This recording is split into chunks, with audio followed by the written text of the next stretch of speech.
बिस्मिल्लाहिर्रहमानिर्रहीम। अस्सलाम वालेकुम। Welcome back my channel mind mentor studio. अपने चैनल माइंड मेंटोर स्टूडियो में मैं आप सबको खुशामदीद कहती हूँ। कैसे हैं आप सब लोग? मैं उम्मीद करती हूँ कि आप सब अल्लाह ताला के फजलो करम से खैर आफियत में होंगे। अब जहाँ कहीं भी रहें, खुशो खुर्रम रहें, आबाद रहें। डियर स्टूडेंट, यहाँ पर हम देख रहे हैं टेबल पर जो बुक हमें नज़र आ रही है वो जनरल नॉलेज क्लास 2 की ये किताब है। दूसरी जमात के लिए, ये 2 क्लास के लिए ये बुक है जनरल नॉलेज की। इसके हमने जो 2 यूनिट हैं वो कंप्लीट कर लिए थे। आज हम इसका तीसरा यूनिट जो है वो स्टार्ट करेंगे अल्लाह के फजलो करम से। देहात और शहर के बारे में ये टॉपिक इसका है, देहात और शहर के बारे में कि शहरी ज़िंदगी कैसी होती है और जो देहाती ज़िंदगी है, rural life and urban life, इनकी लाइफ के बारे में हम पढ़ेंगे कि इनकी लाइफ सर्कल कैसा होता है। पहला चैप्टर है हमारा, पहला बाब है देही ज़िंदगी। यहाँ पे आपको ऊपर पेज नंबर 19 पे पहला बाब नज़र आ रहा है। पहला बाब दही ज़िंदगी के बारे में है। इसके बारे में पढ़ते हैं। पाकिस्तान के ज़्यादातर बशिंदे देहात गांव में रहते हैं। किसी भी देहात में सिर्फ चंद मकानात होते हैं। ज़्यादातर ज़मीन खेती बाड़ी के लिए इस्तेमाल होती है। तो जी स्टूडेंट, ज़्यादातर जो लोग हैं वो कहाँ से ताल्लुक़ रखते हैं? देहातों से रखते हैं, गाँव से ताल्लुक़ रखते हैं। और मकानात जो होते हैं देहातों में वो बहुत कम तादाद में होते हैं। और वहाँ के लोगों का पेशा क्या है कि वो खेती बाड़ी करते हैं। अक्सर देहात में लोग मिट्टी से बने हुए छोटे मकानात में रहते हैं। इनकी छतें घास फूस की होती हैं। आजकल कुछ लोग ईंटों से बने मकानात में भी रहते हैं। ज़्यादातर दही अवाम किसान है, वो फसलें उगाते हैं और जानवर पालते हैं। तो यहाँ पर जो सेकंड पैराग्राफ 2 लाइंस का है, यहाँ पे ये कॉन्सेप्ट क्लियर होता है कि जो देहात के लोग हैं उनकी जो रिहाइश होती है, जिन घरों में वो रह रहे होते हैं, ज़्यादातर मकानात कच्चे होते हैं। और हाँ, अगर किसी का मकान पक्का है, बहुत कम, अभी तो लोगों ने वक्त के साथ साथ जो है पक्की ईंटों के जो मकानात हैं वो बनाने शुरू कर दिए हैं। और यहाँ के जो लोग हैं, किसान हैं, वो खेती बाड़ी करते हैं, फसलें उगाते हैं और अपना गुजारा करते हैं, जानवरों को पालते हैं। मवेशी को पालना, वो कुछ फसलों को बतौर ग़िज़ा इस्तेमाल करते हैं, वो खेती बाड़ी में कुछ जानवर इस्तेमाल करते हैं। वो ज़्यादातर फसलें और जानवर मंडी में फ़रोख्त कर देते हैं और इससे गुजारे के लिए रकम कमाते हैं। कुछ किसान काश्तकारी बैल इस्तेमाल करते हैं। चंद दूसरे लोग खेतों में हल चलाने के लिए ट्रैक्टर इस्तेमाल करते हैं और इस तरह फसलें उगाने के लिए ज़मीन को तैयार करते हैं।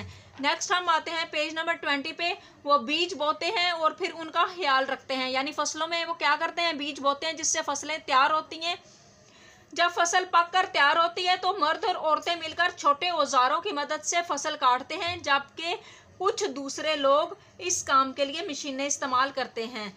तो यहाँ पे आप देख रहे हैं, आपको तस्वीर नज़र आ रही है, ज़मीन में हल चलाते हुए किसान किस तरह से, और ज़मीन में ट्रैक्टर के ज़रिए किस तरह से हल चलाया जाता है। और काश्तकार चावल काश्त कर रहे हैं। यहाँ पे मुंजी की जो काश्त है, चावल की जो काश्त है, यहाँ पर हो रही है, बुझाई हो रही है उनकी। काश्तकार बीज बो रहे हैं। यहाँ पे आपको औरतें नज़र आ रही हैं बीज बोते हुए फसलों में। एक किसान खेत में काम कर रहा है और यहाँ पे आपको खेतों में पानी देते हुए एक पानी जा रहा है, जो खेतों की तरफ पानी खेतों को पहुँच रहा है। काश्तकार हाथों से फसल काट रहे हैं और यहाँ पर आपको एक तस्वीर में एक मशीन नज़र आ रही है, थ्रेशर मशीन, उसके ज़रिए भी हम फसलें काट सकते हैं। पेज नंबर 21 पे आते हैं। वो गाय, भैंसों और बकरियों का दूध दोहते हैं और इस दूध को मंडी में फ़रोख्त करते हैं। तो यहाँ पर गांव में जो है जानवर होते हैं, दूध की जो है कसीर तादाद वहाँ पे आपको मिलती है। तो दूध जो है वो दोहते हैं और उनको अपने लिए भी इस्तेमाल करते हैं, उसको मंडी में बेचने के लिए भी फ़रोख्त कर देते हैं। खेत की पैदावार को मंडी तक पहुँचाने और इन्हें फ़रोख्त करने के लिए गधे, घोड़े, ऊँट, बैल, भैंसे और ट्रक इस्तेमाल होते हैं। तो स्टूडेंट, हम इसकी सरगर्मी जो है वो करते हैं। किसी देहात में किसी औरत और मर्द की एक दिन की ज़िंदगी के बारे में जानिए, फिर झील में दिए गए जुमलों को मुकम्मल कीजिए। अब हमने क्या करना है कि यहाँ पर हमें अलिफ और बे में खाली जगह बनाकर दे दी गई है कि गाँव की जो औरत होती है और जो मर्द होता है वो अपनी डेली लाइफ किस तरह से उसका आगाज़ करते हैं और किस तरह से उसका अहतमाम करते हैं। वो पूरे दिन की जो लाइफ सर्कल होता है उस दौरान वो क्या करते हैं। तो फर्स्ट पॉइंट है हमारा,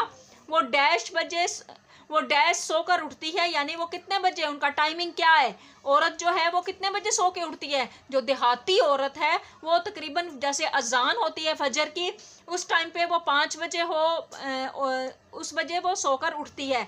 सेकंड है वो नाश्ते में खाने के लिए डैश बनाती है। तो जो देहाती लोग हैं वो कोई सिंपल नाश्ता जो है वो बहुत कम करते हैं, वो पराठे के लिए हैवी नाश्ता करते हैं, पराठे इस्तेमाल करते हैं। नंबर 3 पे सुबह के वक्त वो डैश, यानी सुबह के वक्त वो क्या करते हैं, सुबह के वक्त वो घर का काम करती है। फोर्थ पे है वो डैश दोपहर का खाना यानी लंच खाती है।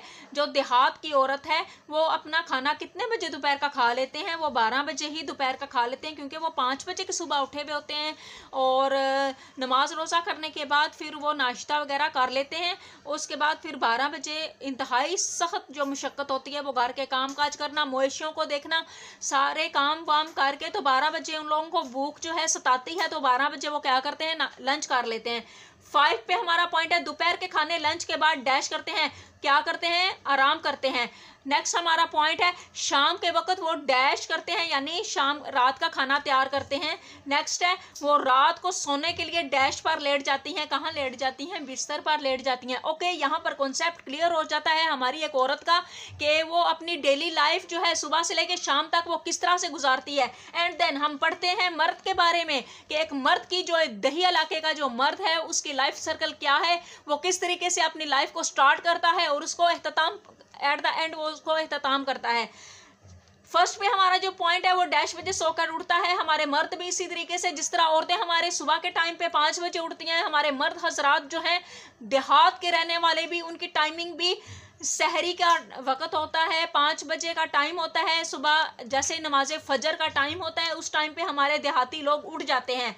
एंड देन सेकंड पॉइंट हमारा आ रहा है वो नाश्ते में डैश खाते हैं, पराठा, मक्खन, दही, जो भी ग़िज़ाएँ हैं जो जिनसे हमें विटामिन्स भरपूर तरीके से मिलते हैं, वो सारी चीज़ें सुबह नाश्ते में वो खाते हैं।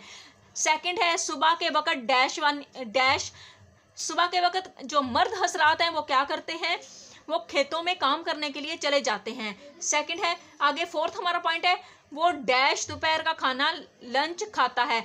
मर्द हजरात भी 12 बजे ही दोपहर का खाना खा लेते हैं। इसी तरह 5 पॉइंट है हमारा दोपहर के खाने लंच के बाद वो डैश करता है, आराम करते हैं।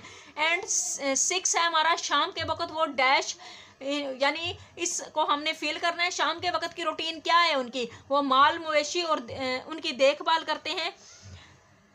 नंबर 7 पे है वो डैश रात को सोने के लिए लेट जाता है, यानी इशा की नमाज के बाद वो सोने के लिए लेट जाते हैं, यानी जब इशा की अजान होती है वो अपने सारे काम एहतमाम पजीर करके सुबह से लेके शाम तक वो जितने भी अपने खेतों में काम करते हैं, उनकी देखभाल फसलों की करते हैं, अपने मवेशियों को चारा देते हैं, उनकी देखभाल, दूध दोते हैं, हर एक काम करके एट द एंड वो इशा के टाइम पे आराम करते हैं। इशा की नमाज के बाद वो रात को सोने के लिए लेटते हैं। ओके, यहाँ पर हमारे मर्द और औरतों के जो कॉन्सेप्ट हैं कि वो अपनी रूटीन्स को किस तरह से चलाते हैं यहाँ पे क्लियर होते हैं। पेज नंबर 22 पे हम आते हैं। किसान को अपने औजारों और मशीनों की मरम्मत, इस्लाह और दुरुस्तगी के लिए दूसरे लोगों की भी ज़रूरत होती है। किसान को देखो जो फसलों में काम कर रहा होता है, तो अगर उसके पास जो औजार होते हैं, मशीनें होती हैं, अगर वो ख़राब हो जाती हैं तो उसको क्या करना है, उसे दूसरे लोगों के पास जाना पड़ता है। उस्ताद चाहिए जो उनके बच्चों को पढ़ाएं, और जब वो बीमार पड़े तो उनकी देखभाल और इलाज के लिए डॉक्टर चाहिए, और चीज़ें बेचने के लिए दुकानदार चाहिए। देहात के करीब और उनके हमसायों में छोटे शहर और कस्बे होते हैं जहां वर्कशॉप, स्कूल, हिफ्ज़ाने सेहत के मराकज़ और छोटे बाज़ार, दुकानें होती हैं जहां उनकी उन ज़रूरियात का ख्याल रखा जाता है। तो स्टूडेंट यहाँ पर जो बात हो रही है, हम देहात के लोगों को डिस्कस कर रहे हैं कि देहात के लोग हैं उनके बच्चों को पढ़ने के लिए, आगे बढ़ने के लिए एक उस्ताद की ज़रूरत होती है। अगर उनके इलाके में उस्ताद का इंतज़ाम है तो ठीक है, वरना उनको पढ़ाई के लिए दूसरे इलाकों में शहर की तरफ रुख करना पड़ता है, इलाज मुआलजे के लिए शहरों का रुख करना पड़ता है, और छोटी मोटी जो दीगर चीज़ें होती हैं उनको बेचने के लिए या उनको ख़रीदने के लिए हमें उन्हें छोटे कस्बे या शहरों में वर्कशॉप में जाना पड़ता है।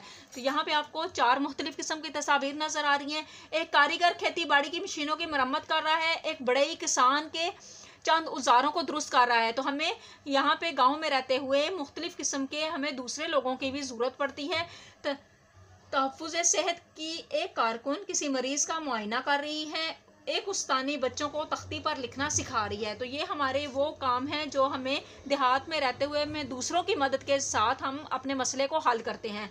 सरगर्मी इसकी देखते हैं, गांव के लोग शहर कस्बा क्यों जाते हैं। जब वो गांव में रह रहे होते हैं तो उन्हें शहर का रुख किस वजह से करना पड़ता है, उसके लिए हमें कितने पॉइंट 5 पॉइंट बता दिए गए हैं कि हम 5 पॉइंट लिखकर इस जो कॉन्सेप्ट को क्लियर करें कि हम जो देहात के लोग हैं शहर क्यों जाते हैं, आखिर क्या वजह हो जाती है कि हमें शहर जाना पड़ता है। चलें पहले पॉइंट को हम देखते हैं। देहात के लोग जब बीमार पड़े तो उनकी देखभाल और उनके इलाज मुआवजे के लिए शहर जाना पड़ता है। ओके। सेकंड, देहात के लोगों को अपनी ज़रूरियाती ज़िंदगी को पूरा करने के लिए शहर जाना पड़ता है। थर्ड पॉइंट है, एक देहाती कारीगर को खेती बाड़ी की मशीनों की मरम्मत के लिए शहर जाना पड़ता है। फोर्थ पे हमारा पॉइंट है, एक देहाती काश्तकार को उम्दा बीज लेने के लिए शहर जाना पड़ता है। हमारा फिफ्थ का पॉइंट है, देहातों के रहने वालों को आला तालीम के लिए शहरों का रुख करना पड़ता है। तो स्टूडेंट, इस तरीके से हमारा जो है पहला बाब देही ज़िंदगी का वो क्लोज होता है। मैं उम्मीद करती हूँ कि मेरी आज की वीडियो आपको पसंद आई होगी। अगर पसंद आई है तो लाइक कीजिएगा और मेरी वीडियो और मेरे चैनल को सब्सक्राइब कीजिएगा। हाजिर होंगे नेक्स्ट टॉपिक के साथ नेक्स्ट वीडियो में। अल्लाह हाफिज़।